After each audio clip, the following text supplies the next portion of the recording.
Business leader with Sandeep Baghel. नमस्कार, मैं हूं संदीप बघेल। आप देख रहे हैं the business leader. The business leader में हमारे साथ है सुभाष चंद्र अग्रवाल जी, वंदना ग्रुप से। वंदना ग्रुप के डायरेक्टर हैं। पहले वंदना ग्रुप की इस रिपोर्ट को देखते हैं, उसके बाद सुभाष चंद्र अग्रवाल जी से चर्चा करेंगे। छत्तीसगढ़ की पावन धरती ने अनेक विभूतियों को जन्म दिया है, जिन्होंने समाज और उद्योग दोनों क्षेत्रों में अमिट छाप छोड़ी है। इन्हीं में से एक हैं सुभाष चंद्र अग्रवाल, ख्याति लब्ध उद्योगपति, समाज सेवी और दानवीर भामाशाह की उपाधि से सम्मानित व्यक्तित्व। वंदना ग्रुप ऑफ इंडस्ट्रीज के संस्थापक और संचालक के रूप में उन्होंने न केवल छत्तीसगढ़ बल्कि देश के आयरन स्टील उद्योग को नई पहचान दी, लेकिन उनकी असली पहचान है उनकी दानशीलता और समाज सेवा। रायपुर में निर्मित विशाल धर्मशाला, गंगा डायग्नोस्टिक एवं मेडिकल रिसर्च सेंटर जैसी संस्थाएं और अनेक धार्मिक सामाजिक संगठनों से जुड़ाव उनकी परोपकार भावनाओं को दर्शाता है। यही कारण है कि उन्हें उपराष्ट्रपति द्वारा दानवीर भामाशाह सम्मान से अलंकृत किया गया। आइए मिलते हैं सुभाष चंद्र अग्रवाल से, जिनके जीवन का संदेश है सफलता तभी सार्थक है जब वह समाज के काम आए। बातों की शुरुआत करते हैं। हमारे साथ है सुभाष चंद्र अग्रवाल जी। अग्रवाल जी, बहुत बहुत स्वागत है द बिजनेस लीडर में आपका। नमस्कार जी। वंदना ग्रुप जहां तक उद्योग में अपना स्थान रखता है, उतना ही सामाजिक सरोकार में भी अपना स्थान रखता है, लेकिन वंदना ग्रुप की शुरुआत कहां से, उसके बारे में हम जानना चाहते हैं। हम लोगों ने जो है 1975 में रायपुर में मोदी टायर की डीलरशिप से व्यवसाय शुरू किया। मतलब जो हमारे सबसे बड़े ब्रदर चतुर्भुज अग्रवाल हैं, वो उन लोगों ने मोदी की डीलरशिप मोदी नगर से लेके रायपुर में वंदना टायर के नाम से व्यापार शुरू किया। मतलब उसके साथ साथ में हम लोगों ने फिर एक पेस्टिसाइड जो व्यापार है, मतलब कीटनाशक दवाइयाँ हैं, फर्टिलाइजर्स हैं, उसका भी काम हमने रायपुर में शुरू किया। उसके पहले 1975 के पहले हमारे परिवार के द्वारा राइस मिल, ऑयल मिल, फूड ग्रेन के व्यवसाय, इस प्रकार के मल्टीपल व्यवसाय में बिजनेस परिवार शुरू से एक औद्योगिक के रूप में काम करते रहा है 1975 में। वंदना नाम आप लोग के ग्रुप का क्यों पड़ा? वंदना नाम एक ईश्वरी वंदना बोल के एक शुरू से एक धार्मिक भावना मन के अंदर जागृत रही, इसलिए मतलब वंदना जो है हमने एक धार्मिक भावना के हिसाब से रखा। इसलिए हमने सिंबल जो है एक हाथ जोड़ के वंदना का सिंबल हमने शुरू से बनाए रखा 1975 से। आपका भी जन्म जो है सुभाष चंद्र बोस जी के जन्मदिन के दिन हुआ, इसीलिए क्या आपका नाम सुभाष? मैं यही मानता हूँ, माता पिता ने जो है उस दिन, क्योंकि एक देश के बहुत बड़े व्यक्ति का जन्मदिन था, तो उसी के हिसाब से मेरा नाम भी उन्होंने सुभाष का चयन किया। अब तक वंदना ग्रुप ने बहुत काम किए और उद्योग घराने में एक बड़े प्रतिष्ठित नाम के रूप में वंदना ग्रुप का नाम दिया जाता है। तो अभी क्या क्या काम वंदना ग्रुप करता है? हम लोग अभी देखिए, हम लोगों ने जो शुरुआत टायर और कीटनाशक दवाई और जो पहले अर्लियर जो राइस मिल उससे की थी, मतलब फिर हम लोगों ने एक फॉरेस्ट का काम करते थे हम लोग, साल सीट बोल के, मतलब वो हम लोग 1977 से लेके 1986 तक वो काम किया छत्तीसगढ़ में।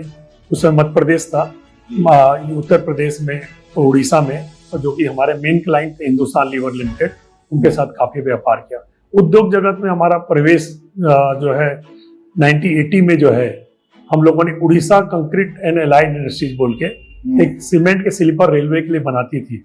उस समय हमने उसको एक प्रमोद अग्रवाल हैं, उनके पार्टनर अभी भी हैं, उनका परिवार पार्टनर, तो 50-50 के रूप में हमने रायपुर में प्रथम उद्योग के रूप में हमने ज्वाइंट वेंचर के रूप में काम शुरू किया।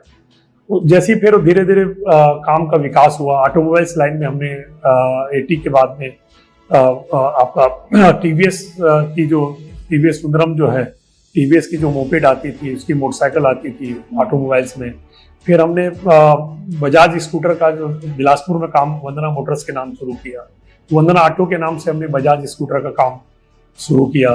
फिर हमने स्टील के बिजनेस में 1986 में जो है स्टील के बिजनेस में हमने काम करना शुरू किया, जिसका प्रोडक्शन में 1987 में स्टील के बिजनेस में प्रवेश किया, प्रथम प्रवेश हमने।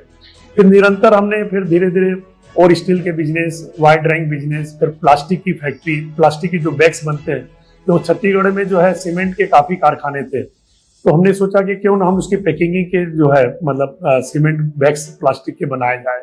तो हमने वो उसको भी स्थापित किया। ऐसा निरंतर फिर करते करते फिर हम लोगों ने 2000 में एक इंटीग्रेटेड स्टील प्लांट वंदना ग्लोबल के नाम से उसको स्थापित किया, जो कि मतलब उस समय पूरे छत्तीसगढ़ में उस समय 2 प्लांट थे सिर्फ स्पंज आयरन के।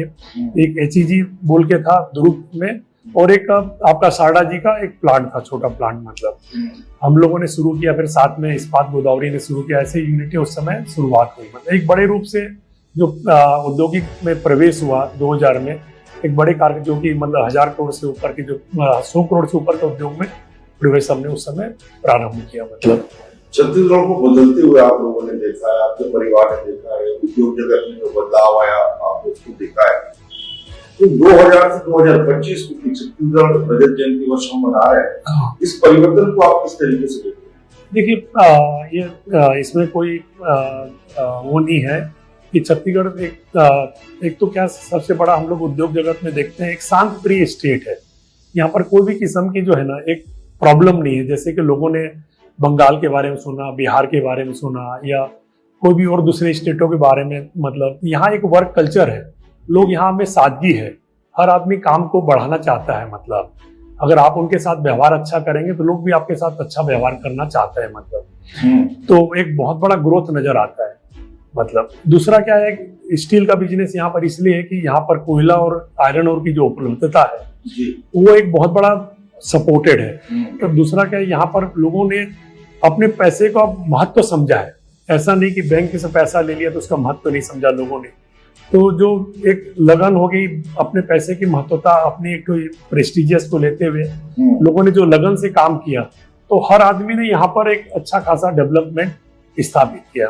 वंदना ग्रुप का जब भी नाम आता है तो छत्तीसगढ़ को आपने उद्योग जगत जो दिया ही है, रोजगार दिया, छोड़ा, लेकिन सामाजिक कार्यों में भी वंदना ग्रुप का एक बड़ा नाम है। चाहे रामस्वरूप निरंजन लाल चैरिटेबल ट्रस्ट, उसके आप ट्रस्टी भी हैं। ऐसे करके बहुत सारी ऐसी चीजें आप लोगों ने समाज के, तो उसके पीछे आपको सोच क्या? देखिए क्या, हमारे पिताजी जो है वो शुरू से धर्म के प्रति उनका रुझान रहा। मतलब वो 1986 में कल्याण सेवा आश्रम अमरकंटक में कल्याण बाबा जी है, वो तपस्वी बाबा है। मतलब उन्हें काफी अपनी जगह विभिन्न जगह तपस्या की। मतलब हम भी शुरू से, मैं भी व्यक्तिगत तौर पे उनसे भी जुड़ा रहा शुरू से। मतलब पिताजी के कारण। मतलब तो पिताजी ने मतलब खर्चिया में भी रहे तो कन्या विद्यालय बनाना, वहाँ के अग्रसेन भवन में सहयोग करना, जो भी बाहर से आने जाने वाले उनके आवभगत करना, किसी को बच्चा दिखाना शादी ब्याह के लिए। एक सामाजिक गतिविधि में हमारे पिताजी हम लोगों के लिए एक प्रेरणा सूत्र बने रहे। तो उनकी भी एक इच्छा थी कि भी रायपुर में क्यों ना एक अच्छी धर्मशाला जो है आधुनिक युग की, जो वर्तमान में जो फैसिलिटेट चाहिए लोगों को, उसके रूप की धर्मशाला, एयर कंडीशन धर्मशाला कैसी बनाई जाए, उसी को रूप हमने 1998 में काम शुरू करके फिर 2003 में हमने उसको VIP रोड में जो है राम सुखदास निरंजन धर्मशाला स्थापित किया। जिसमें कि हमने मतलब उस समय हमारे 140 बेड था, मतलब एयर कंडीशन हॉल, वो करीब 4 एकड़ जगह पे उसको स्थापित किया। उस जगह पे हम लोगों ने एक सोच ये थी कि हमको किराया नहीं लेना। मतलब जो एक्चुअल बिजली है, बिजली का इसलिए कि लोग दुरुपयोग नहीं करें। मतलब और एक लोग जो है साफ करके जाएं जगह को, और प्रॉपर्टी डैमेज नहीं करे। कोई भी प्रॉपर्टी डैमेज करता तो उसका रिएम्बर्समेंट लेना, जिससे कि जगह साफ सुथरी, डैमेज वाला काम नहीं हो। मतलब क्योंकि आज किसी पास पैसा है, मेरी सोच ये थी। मतलब उस सोच को मेरे को परिवार में मिलानी पड़ी, मेरी व्यक्तिगत सोच थी। मतलब मेरे को काफी समाज के लोग, काफी बुद्धिजीवी लोग काफी कहते थे, भाई आप इतनी बड़ी जगह को क्यों फ्री में दे रहे हो, आप कुछ भी टोकन अमाउंट लो या कुछ भी डोनेशन लो। बोला मेरे को डोनेशन मैं किसी से नहीं लूंगा, और कल के दिन डोनेशन लूंगा तो मेरे को ये लगेगा कि भाई ये धर्मशाला किसी व्यक्ति के मन में आएगा कि इसको दे दिया डोनेशन देने वाले को, या ज्यादा किराया देने वाले को कम किराया देने वाले नहीं दिया। मतलब मैं समाज में भिन्नता नहीं चाहता, इसलिए मैंने कोई, जैसे हम अग्रवाल है तो ऐसा नहीं अग्रवाल को प्रायोरिटी देना, मैंने जो पहले आए उसको प्रायोरिटी देना। मतलब जो है कभी भी, जिससे कि एक भिन्नता समाज के अंदर स्थापित नहीं हो। मतलब किराया इसलिए नहीं लिया कि आज किसी पास पैसा है, हो सकता है आगे जाके किसी पास पैसा कम हो, उसके गेस्ट सब एयर कंडीशन में रुकने वाले हों, वो अपने गेस्ट को बुलाने में हिचके नहीं। आज उसकी आर्थिक ऐसी नहीं है कि वो किसी होटल में एफोर्ड कर पाए। मतलब तो इसलिए मैंने उसको बिना किराए रहित रखा कि वो अपने गेस्ट को बुला सके, कंफर्ट जगह में, एयर कंडीशन में, अटैच बाथरूम में अपने गेस्ट को रख सके, हॉल में एयर कंडीशन बैठ सके, तो एक रिश्ते निभाने में उसे जो है कहीं हिचक नहीं हो। ये मेरी एक मुख्य सोच थी। मतलब आज उस सोच का नतीजा, धर्मशाला आपने शब्द का उपयोग किया, अंदर से तो बड़े, जैसे कोई बड़े होटल्स होते हैं जो सुविधाएं वहां होती, वैसी सुविधाएं वहां हैं। इसके पीछे एक था कि एक हर जनरेशन को जो है, एक शहर को और एक जनरेशन को जो एक मैसेज देना कि धर्मशाला का नाम एक काफी मतलब अग्रसेन महाराज के टाइम से जब चला आ रहा है, तो वो नाम का एक शब्द विलोपित नहीं हो। अगर हम इसको मान लो भवन शब्द दे देंगे तो हो सकता है धर्मशाला शब्द को क्या होती, आगे जनरेशन जो है समझ नहीं पाएगी कि धर्मशाला क्या होता है। इसलिए नाम उसको धर्मशाला देना बहुत जरूरी है। अपनी संस्कृति को बचाना है तो धर्मशाला नाम को बचा के रखना पड़ेगा। वंदना ग्रुप में वंदना डायग्नोसिस के माध्यम से भी बड़ी सेवाएं समाज को कर रहा है, उसके बारे में। Ganga diagnosis and medical centre जो है हमने रायपुर में स्थापित किया है। मेरे मन में एक विचार आया 2011 में। मैं कई डॉक्टरों से मेरा मित्रता रही यहाँ पर।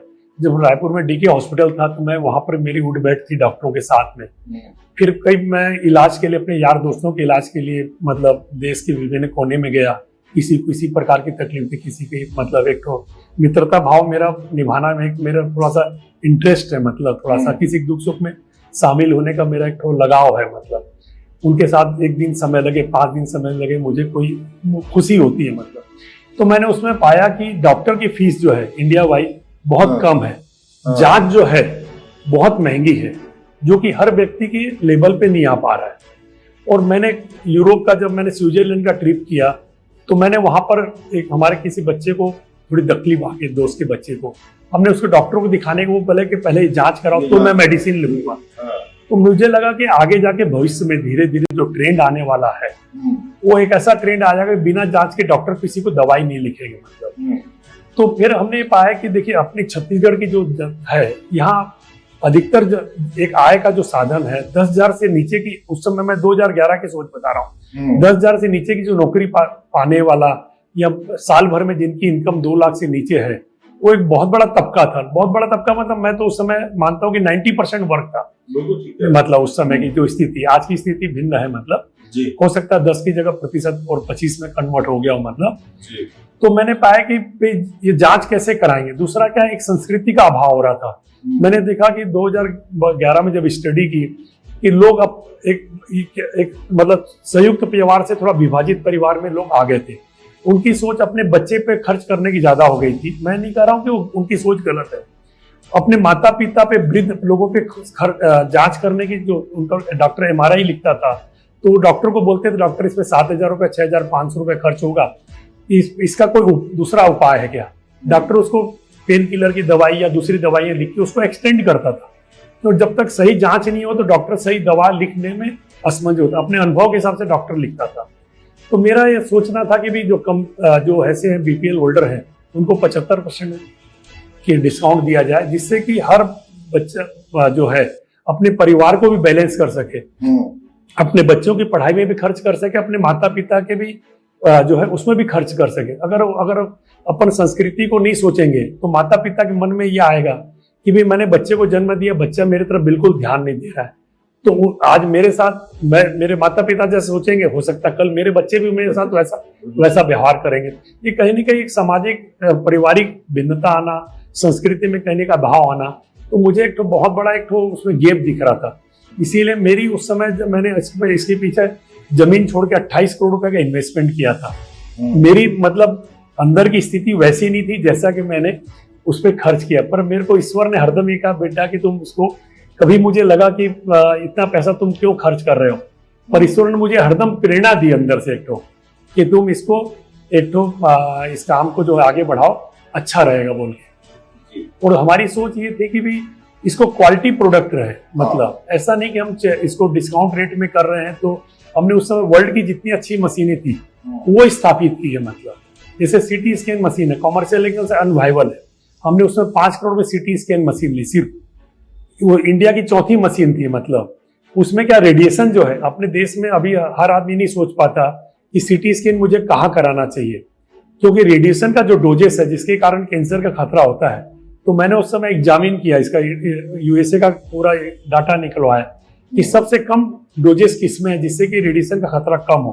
तो मैंने जिस मशीन में पाया वो मशीन को मैंने परचेज किया। मतलब वैसे ही मैं समय समय पे फिर मशीनों को बदली करना, ऑलमोस्ट मेरी 90% मशीनें डायग्नोसिस सेंटर की बदली हो चुकी है अभी, जो मैंने 2013 में 2012 में स्थापित किया था। जो समय के हिसाब से उसको बदली करते रहना। फिर मैंने एक तो पैथोलॉजी लैब में NABL एक्रीडिशन लाया, नेशनल स्तर की जो एक सर्टिफिकेट एजेंसी होती है गवर्नमेंट ऑफ इंडिया की, उसको स्थापित मैंने 2014 में उसको लिया, क्योंकि क्वालिटी कंट्रोल बहुत जरूरी है।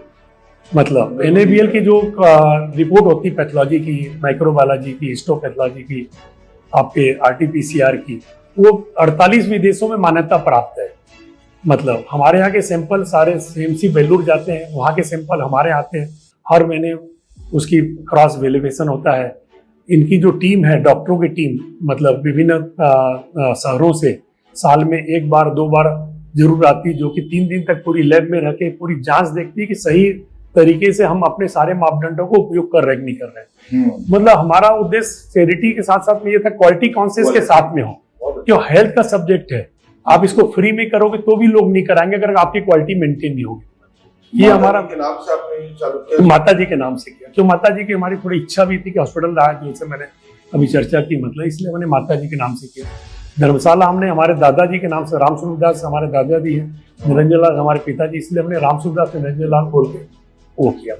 जब परिवार खरसिया से चला और उस समय जो है खरसिया से रायपुर आने का क्या कारण था, और उसके बाद रायपुर आकर जिस तरीके से काम धंधा किया, तो किस उद्देश्य से, जो बड़े बुजुर्ग आपको बताए होंगे जानकारी दी होगी? देखिए क्या है कि जब रायपुर जब आए, मतलब हमारी एक नई जनरेशन जो बड़े भैया की थी, मान लो वो एक जो है उन्हें एक ऑयल मिल डाला था शुरू में, मतलब फिर वहीं से बिजनेस ग्रोथ दिखते गया कि आगे हम लोग बड़े आ रहे हैं। मेरे से जैसे भैया गोपाल भैया, जैसे मैं हो गया, आगे पीछे जनरेशन दिख रही है, तो वो अपॉर्चुनिटी खरसिया में हमको नहीं मिल पाएगी, क्योंकि हम 6 ब्रदर का परिवार है।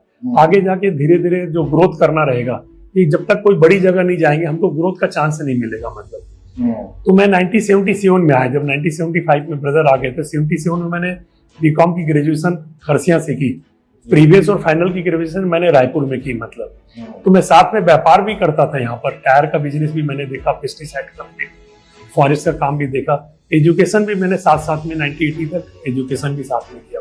वंदना ग्रुप आगे भविष्य और क्या क्या काम, नए काम जो है वो कर रही है? अभी हम लोग अभी एक हॉस्पिटल सेक्टर, कॉमर्शियल एंगल से हॉस्पिटल सेक्टर में जो है, जो शहर के अंदर सुविधा डेवलप हो, भले आप जितनी सुविधा डेवलप होगी उतना एक कंपटीशन डेवलप होगा।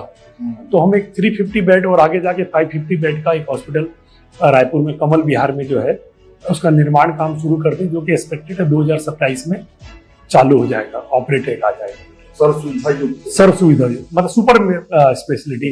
तो जितने सुपर स्पेशलिटी रायपुर में आएंगे उतना एक मेडिकल हब के रूप में रायपुर जाना जाएगा।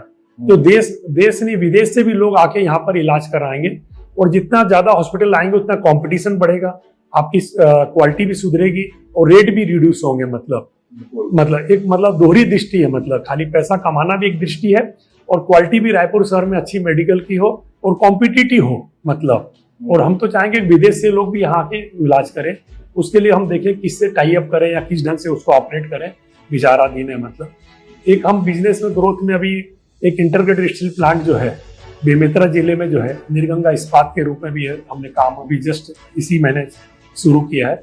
वो भी एक्सपेक्टेड है कि ट्राई करेंगे 2026 एंड तक उसका भी प्रोडक्शन आ जाए।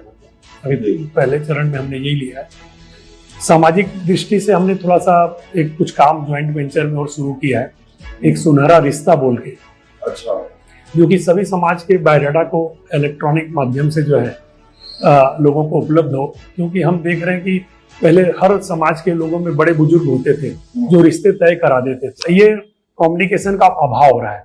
तो जैसे अब ऑल इंडिया लेवल पे शादी.com और ये सब जीवन साथी चल रहे हैं, उसी टाइप से हमने भी एक तो मॉडल स्थापित किया ज्वाइंट वेंचर में, सुनहरा रिश्ता बोल के, जो कि लोगों को मतलब एक प्लेटफॉर्म मिले और उस पर लोग अपना रजिस्ट्रेशन करा के अपने सुटेबल जीवन साथी का जो है चयन कर पाए। दूसरा क्या, इसमें कॉमर्शियल एंगल बहुत ज्यादा हमने 20 साल से देख रहे हैं, कॉमर्शियल एंगल बहुत ज्यादा जुड़ गया था। बहुत सी कॉमर्शियल एजेंसियां हैं, ठीक है, वो अपनी मेहनत का प्रतिशत के रूप में पैसा लेने लग गए थे। मतलब जो कि समाज में थोड़ा सा ऐसे आने लग गया था, इतने करोड़ का रिश्ता, इतने लाख का रिश्ता है, एक इस टाइप का एक तो माहौल क्रिएट हो रहा है। हमने उसको सिर्फ एक रजिस्ट्रेशन का फ्री रजिस्ट्रेशन भी रखा है, और एक आपको स्पेशल कोई सर्विस है तो उसका भी नॉमिनल रेट हमने रखा है। मतलब एक दूसरी एजेंसी हमने एक ठोर शुरू की है, सुनहरा जॉब बोल के। अच्छा, वो भी एक जॉइंट वेंचर में हमारे एक फैमिली दोस्त हैं, उनके बच्चे के साथ में नई जनरेशन वो भी काम में लगे। दूसरा कि भी लोगों को जॉब कैसे मिले, और यहाँ के जो छत्तीसगढ़ के बच्चे हैं उनको अब हम लोग राष्ट्रीय स्तर और अंतर्राष्ट्रीय स्तर पर कैसे पहुंचाएं, उनको किस रूप से ट्रेनिंग दे। मतलब एक हमको भी मतलब ये कि भी एक सामाजिक दृष्टि भी है इसमें, और एक तो आर्थिक, जो बच्चा ज्वाइंट वेंचर में उसको भी आर्थिक कुछ लाभ मिलता रहे, ये हमारी सोच है। मतलब क्योंकि जब तक कि यहाँ के बच्चों को अपॉर्चुनिटी बाहर एक अच्छी एजेंसियों के माध्यम से, तो कोई ना कोई माध्यम चाहिए। हमने इसलिए 2 सेक्टर को चुना है, एक सामाजिक तौर पे सुनहरा रिश्ता और एक सुनहरा जॉब सामाजिक तौर पे। आप जो ये तो सामाजिक सरोकार की चीजों में, धार्मिक चीजों से भी आप जुड़े रहते हैं, चाहे अग्रसेन भवन के आप ट्रस्टी रहे, अग्रवाल रायपुर के सलाहकार भी हैं महासभा के, श्री महावीर गौशाला से भी आप जुड़े हुए, जवाहर नगर मंदिर के भी सदस्य, जगन्नाथ मंदिर के भी सदस्य हैं। सब समय कैसे निकाल पाते हैं आप व्यापार और उसके बीच? देखिए क्या है कि मेरी रूटीन सुबह 5:30 बजे शुरू हो जाती है, मैं ऑलमोस्ट 9 बजे व्यापार में आ जाता हूँ। मतलब तो मेरी नॉर्मली मेरा 2 बजे तक जो है दोपहर का 2 से 3 बजे तक एक तो व्यापारिक गतिविधि काफी समेट लेता हूँ, प्रयास ये रहता है मेरा। उसके बाद जो भी सामाजिक गतिविधि है मतलब उसमें किस रूप से अपना समय दे पाए, मतलब एक प्रयास ये रहता है कि भी अधिक से कुछ मतलब लाइफ को बैलेंस करना, परिवार को समय देना, उनके साथ पिक्चर भी जाना, परिवार के साथ उनके साथ देश विदेश की यात्रा भी करना, मतलब और उनके साथ भोजन करने भी जाना, मित्रों से मिलना। तो मेरा मित्रता भाव बहुत ज्यादा एक ठो रहता है कि मेरे को खुशी होती है। मतलब तो हर लाइफ मेरा शुरू से शौक रहा है एक्चुअल में कि मैं हर नई जनरेशन को कहीं पर बातें होती है, टेबल टॉक होता है, तो मैं उनको यही कहता हूँ कि आप लाइफ को बैलेंस करके चलो। मतलब अक्सर आज के समय में जब हम आगे बढ़ने की सोचते हैं, व्यापार की सोचते हैं, तो कहीं न कहीं हम अपने नैतिक मूल्यों को भूल जाते हैं। लेकिन आपने सदैव जो है आपके परिवार में, आपके ग्रुप में अपने नैतिक मूल्यों को लेकर हमेशा सजग रहे हैं, उसको साथ लेकर चलते हैं। देखिए क्या है, आदमी पैसा कमा लेना अलग बात है और नैतिकता के साथ पैसा कमा लेना अलग बात है। मैं अपने नई जनरेशन के जितने बच्चे आ गए हैं, अपने ब्रदर भी छोटे हैं, मतलब बड़ों को तो हम इतनी एडवाइस दे नहीं सकते मतलब, और उनको मैं एक ही कहता हूँ नैतिकता के साथ आगे बढ़ो, देर है अंधेर नहीं है। मतलब और आपके नसीब समय से पहले नहीं, भाग्य से ज्यादा नहीं, न किसी को मिला न मिलेगा, कभी कारणवश कभी आ भी गया तो पता चले कभी भी जा सकता है। मतलब तो अपन में कर्मों पे और भाग्यों पे भरोसा रखो और नैतिकता अपनी बनाए रखो। आप चंद पैसा, कभी जल्दीबाजी में पैसा कमाने के लिए अपने मन में भटकाव मत लाओ, यही प्रेरणा हम सभी को देते रहते हैं। मतलब किसे देखकर बड़े प्रभावित हो बिजनेस में भी, और जिस तरीके से किसी को कहें रोल मॉडल, तो आप जिसको देखकर सुभाष चंद्र अग्रवाल प्रभावित हो? देखिए क्या है कि मैं ज्यादा हमारे पिताजी के कर्मों पे जो है ना, मैंने बहुत ज्यादा देखा उनकी लाइफ में, जो मतलब जितना इन्हें स्ट्रगल करते हुए परिवार को भी जो समय दिया और समाज को भी जो समय दिया और अपने व्यापार को बढ़ाने में, मतलब स्वयं भी व्यापार बढ़ाए और हमारी जनरेशन में भी कभी भी हमको व्यापार में आगे बढ़ने में कभी उन्हें रोकने का प्रयास नहीं किया, हरदम हमें पुशअप ही किया कि तुम करो आगे। मतलब तो मेनली अगर मैं देखूंगा तो मेरे पिताजी से मुझे जो है और बड़े भाई से जो है शत्रुघ्न अग्रवाल से काफी मुझे हरदम आगे प्रेरणा के स्रोत में मिलती रही और आगे बढ़ने का हरदम मुझे धक्का ही लगाते रहे। दानवीर भामाशाह पुरस्कार आप सम्मानित हुए, उसके बारे में बताएं। वैसे तो ये सबके लिए गौरव की बात है, क्योंकि वंदना ग्रुप बहुत साल पहले से समाज के लिए बहुत सारे काम उन्होंने किए हैं, चाहे वो सामाजिक सरोकार की बात करें, चाहे मदद की बात करें, लेकिन जब पुरस्कार मिलता है उसका एक अनुभव अलग रहता है, उसके बारे में बताएं। देखिए क्या है कि कोई भी सरकार के द्वारा एडवर्टाइज करके कोई पुरस्कार दिया जाता है तो प्रसन्नता डेफिनेटली होती है। मतलब एक अच्छा अनुभव है परिवार के लिए, एक तो वो है, मतलब अगली पीढ़ी के लिए भी हम सोचते हैं एक संदेश है कि भी हमारे पिताजी ने ये काम किया है या हमारे चाचा ताऊ ने ये काम किया है, तो हम लोग भी आगे इस काम को, सिलसिला को बनाए रखें। मैं सोचता हूँ कि भाई हमारी पीढ़ी के लिए भी एक अच्छा एक संदेश है और एक समाज के लिए भी अच्छा संदेश है कि हर आदमी चीज से प्रेरित होकर इन चीजों में सामाजिक भागीदारी में जो है अपना और अच्छे से अच्छा भागीदारी निभाएंगे। बहुत सारे विभिन्न जो उद्योग जगत के बहुत सारे ऐसे पद हैं जिसमें आप संस्थापक सदस्य रहे, का नेतृत्व किए, किन किन पदों पर आप रहे हैं उसके बारे में बताइए। देखिए, सबसे पहले मैं 1987 में जब स्टील बिजनेस में शुरू किया तो उर्ला इंडस्ट्रियल एसोसिएशन बोल के है, मतलब जो कि आज भी बहुत ही अच्छी एक संस्था के रूप में संचालित है। उस संस्था में सबसे पहले मैं एग्जीक्यूटिव मेंबर के रूप में रहा। मेरा शुरू से जैसे उद्योग जगत में 1987 में फुल फ्लेश आया, मतलब तो एक रहा कि सामाजिक औद्योगिक संगठन का एक कार्यविधि का अभाव था रायपुर क्षेत्र में, और उसी समय Urla industrial growth centre develop हुआ। तो ये प्रयास रहा कि भी अपनी भागीदारी दी जाए, तो शुरू से हम उसमें रहे। फिर हम स्टील सेक्टर में थे तो छत्तीसगढ़ स्टील डीलर्स एसोसिएशन में जो है पहले मैं महासचिव पद, एग्जीक्यूटिव मेंबर बना, फिर महासचिव पद, फिर मैंने अध्यक्ष का पद लिया। फिर धीरे धीरे और संस्थाएं जो थी अपनी भागीदारी निभाते चले गया। फिर मैंने 2003 में जो है एक छत्तीसगढ़ स्टील चेंबर बोल के गठन किया, मतलब संस्थापक सदस्य रहा मैं। उसमें क्या था, Chhattisgarh steel rolling mill association, Chhattisgarh mini steel plant association, Chhattisgarh sponge iron association, Raipur iron steel trade association, Raigarh की स्पंज आयरन एसोसिएशन, रायपुर के जितने भी आपका एजेंट स्टील के एजेंट एसोसिएशन, ऐसे करके 800 सदस्य थे उसमें। मतलब सुभाष जी, बहुत सारी बातें आपने आज चर्चा की और बहुत सारी बातें आपने बताई, उद्योग से जुड़ी बातें आपने बताई। साथ ही किस तरीके से व्यापार के साथ हम अपने सामाजिक दायित्वों का भी निर्वहन करें, उसके बारे में भी आपने बहुत अच्छे से बताया। तो अग्रवाल जी, आपका बहुत बहुत धन्यवाद, आपने बिजनेस लीडर में अपना बहुमूल्य समय दिया। धन्यवाद, आपका आभारी है।